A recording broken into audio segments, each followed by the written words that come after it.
Being vulnerable, it's tough putting yourself out there. It's tough getting on stage and speaking to a bunch of people that you haven't known. But something I've learned over time is that there's a greater purpose in it. It's not about my feelings. It's not about my insecurities. It's about a greater purpose and a calling that God has for me in my life. And I know that He's put me through the things that I've experienced to make some form of impact on somebody in this audience today. And so I'm praying that that comes true, because I know that somebody's hurting worse than I've been.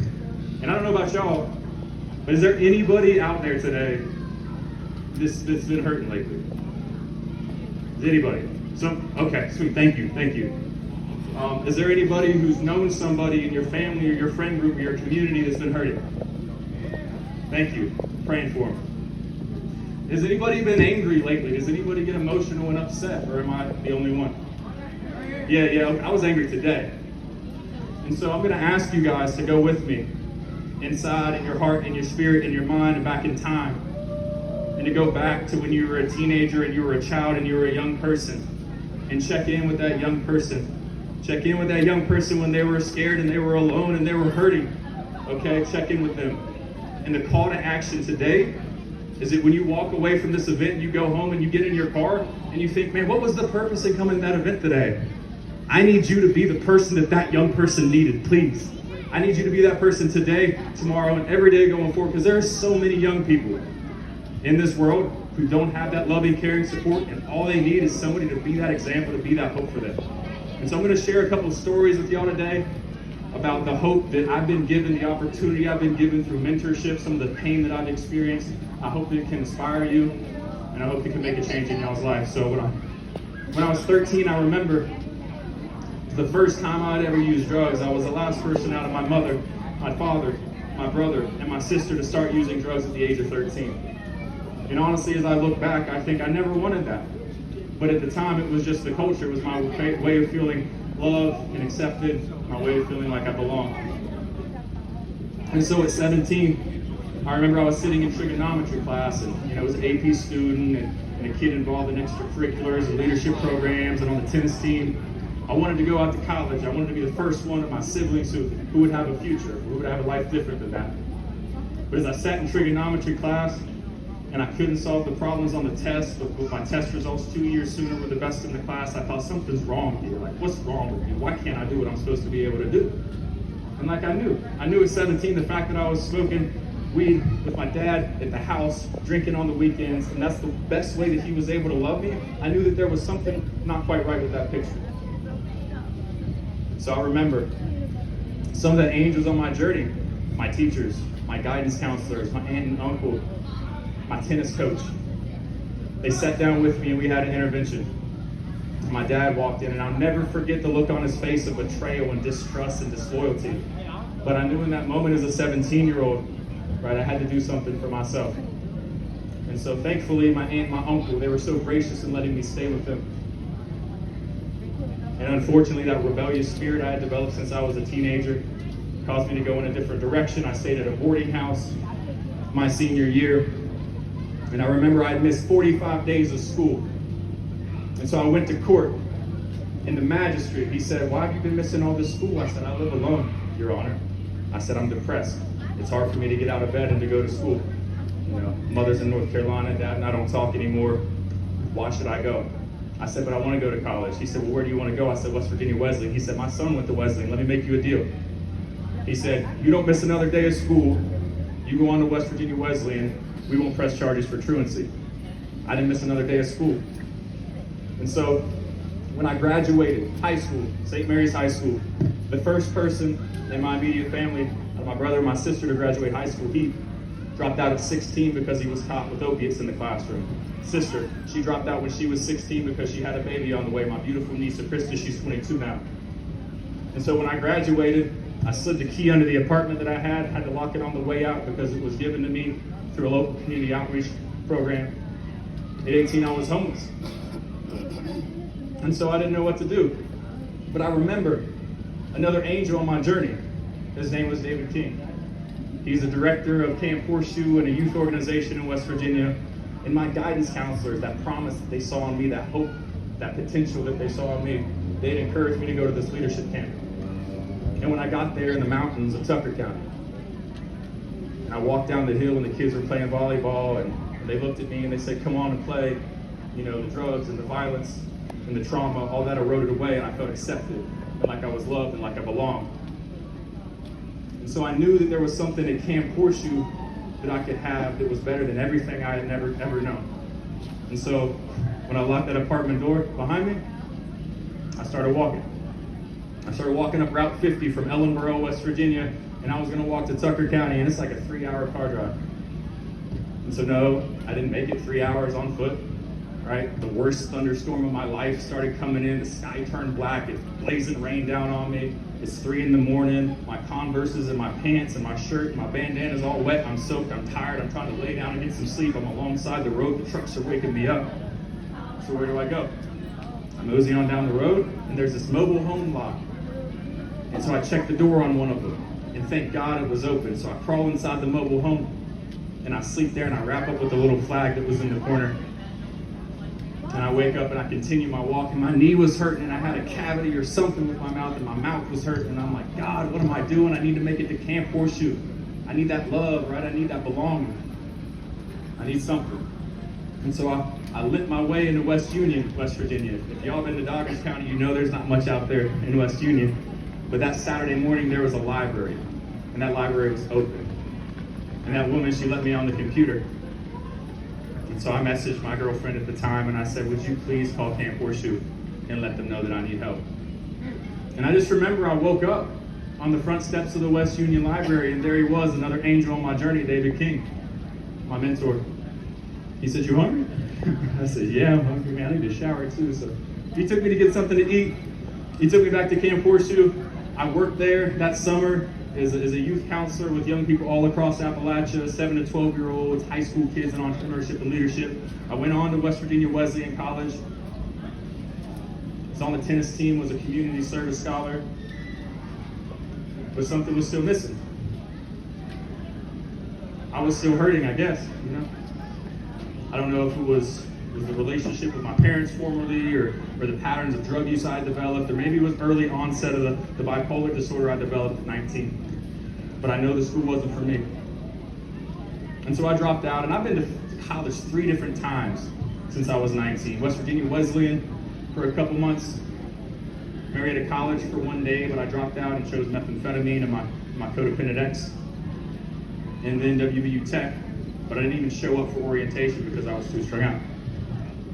And so on that note, I can tell you that college isn't everybody. It isn't for everybody, because despite that, I made it to some amazing places, especially over the past 5 years.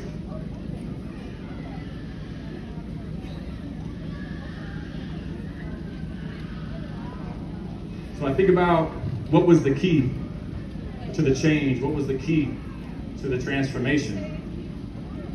And it happened when I was sitting in Noble Correctional Institution. And I'd been shipped out from the county after serving 7 months, and they had indicted me on 7 different counts of drug trafficking. I was looking at 28 years in prison, and thankfully I only got 2. And so the only person to come and visit me, it wasn't my mother, it wasn't my father, it wasn't my brother who had actually passed away, it wasn't my sister, it wasn't my best friends that I used to ride around with, it wasn't the aunt and uncle. It was that same man who was at the steps of that library, the same man who organized that camp to bring young people together so they had that sense of purpose and belonging. And he sat across from me, and he saw me broken and defeated. And I said, you know, what purpose could I have for my life? He said, Reed, look around. You've chosen it. You've chosen your health. You've chosen to let go of these negative relationships. You've let go of all this. There's people outside and they need you. And I said, I don't know what you're talking about, man. Nobody needs me. Nobody needs who wants to hear what I have to say? We don't talk about that. We don't talk about our business. You know, that's disloyal. He said, no, there are people out there and they need to hear what you have to say. They need to hear what you've been through. They need to know how to help. There are people who want to help, and they need to know how. And you're called to be a witness and to share your story of transformation. I still didn't believe him, you know? It took me, who knows how long it took me. It took me months and months, and I was there at Noble Correctional, and I put on a bunch of weight. I didn't feel good about myself. I didn't feel good about my career. I didn't feel good about my education. I didn't feel good about my relationships. So I just made a plan. So what can I do to create that person that 13-year-old Reed, before he started using drugs, that he wanted to be? if it hadn't been for the path, drug use and mental illness and dropping out of college and abuse, like, what would he have wanted for himself? Well, he would have wanted to be somebody who was a good example. And I knew that when I was coming home from prison, I wanted to be a good example. And that's what I'm asking everybody in the audience today, is to become a good example. When it comes to your mind, your spirit, your body, your engagement in the community, what can you do to set a good example to this beautiful young girl walking in front of me right now? There's so many young people here today. I'm so blessed that y'all brought them out here to hear this message. I'm so blessed that you all came out here, and there's a call to action. These aren't false words. These aren't empty words. I need you. These young people, they need you. And so what's the transformation been? What lies on the other side of recovery? We've talked about pain. I don't know what y'all's pain's been. I don't know what you're struggling with. I don't know what addiction you're facing. I don't know who's hurting in your family, but I know that we all hurt. I don't know what your specific purpose is. I don't know what your skills and your gifts are, but I know you have one. And I know it starts with showing up. It starts with connection. It starts with faith that you can be useful to a higher good. Not in isolation, not in disconnection, but together. Here at War Memorial Park, tomorrow, and every day going forward. When I came home from prison, I thought I was going to be a truck driver. That's not what happened. I became a youth peer supporter where I worked with 12 to 25-year-olds who were experiencing mental health and addiction challenges like me. That's how I knew that my purpose was to help that young person that I was down a different path. And after bringing West Virginia his first Healthy Kids Running series, and running for city council in Belgrade, Ohio, and starting a nonprofit providing youth recovery services, and starting a business as a motivational speaker, and serving as a social impact consultant with different nonprofits across the region, and then running for the Board of Education in Cabell County, and working on governor's campaigns, and finally getting elected. God has shown me time and time again that if you choose to be that person that the younger you needs, that He will provide. So we've talked about pain, right? We know that we're hurting. We know that we have the opportunity to heal. We talked about transformation. We talked about the call to action, how we all need to step up and be the person that those young people need. And here's a greater mission that I want to share with you guys, and I'm so excited to share. So shout out Miss Kara Mason for giving me the opportunity to speak today. It's been on my heart for the past 6 to 8 months about what my direction is, what my purpose is, because it's not always clear.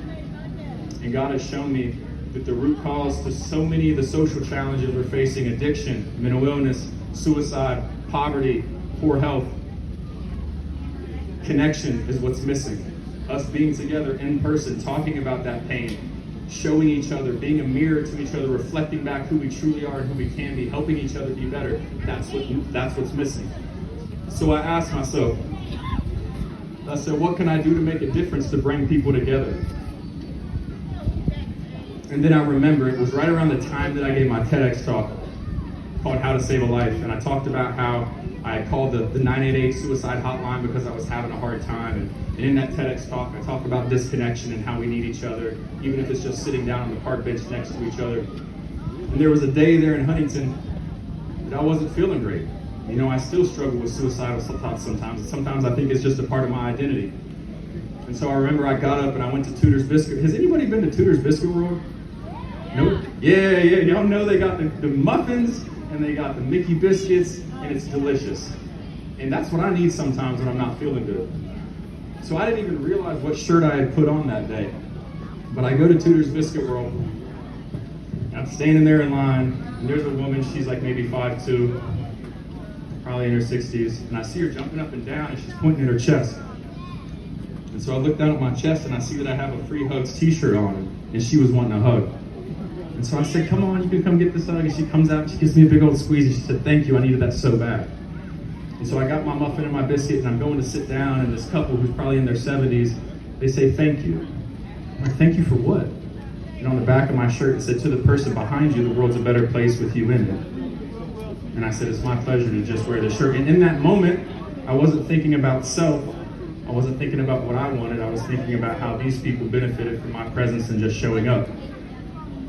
And so now I've seen the power of a Free Hug shirt has the power to erase those negative thoughts about self, has the power to pull us out of that darkness, has the power to bring people together. And I think through our togetherness, we can see what our gifts are. We can show each other what our purpose are. We can become our best self, and we can set that example to our former self. And so through my new social impact brand, 1 Billion Hugs, we're building a global movement of getting 1 billion people hugging more. Our free hugs t-shirts, we'll be sending them out in about a week for pre-order. And I'm so grateful to be able to, through the story of pain, purpose, transformation, and then the call to action and the connection, be able to share with the world a real solution. Pain, struggling, heartbreak, addiction, many of the things we're experiencing today, many of the things that people who we love are experiencing, and many of the things we're going to face moving forward, but it starts with our young people, and it starts with who we are today. So I want to thank y'all for giving me the opportunity to speak. Again, my name is Byers, and if I can ask one thing of y'all, please, could y'all pull out your phones for me right now? Pretty please. Big favor here. I said a little poem for y'all, I'm asking for a favor. Could you guys pull up Facebook or Instagram? And could you follow 1 Billion Hugs? Because I want to stay in touch with you guys. I want to share this movement. I need y'all's help. We need to get 1 billion people hugging more. That involves everybody here. So if you could follow me on Instagram, if you could follow me on Facebook, 1 Billion Hugs. My name is Byers. I'll be so grateful. If anybody wants a free hug after I'm off stage, I'm here. I'm all arms. If anybody's hurting and they want to share, I'm here. I'm all ears. And I hope y'all find some gifts and some meanings today from these words that I shared. Bless y'all. Thank you.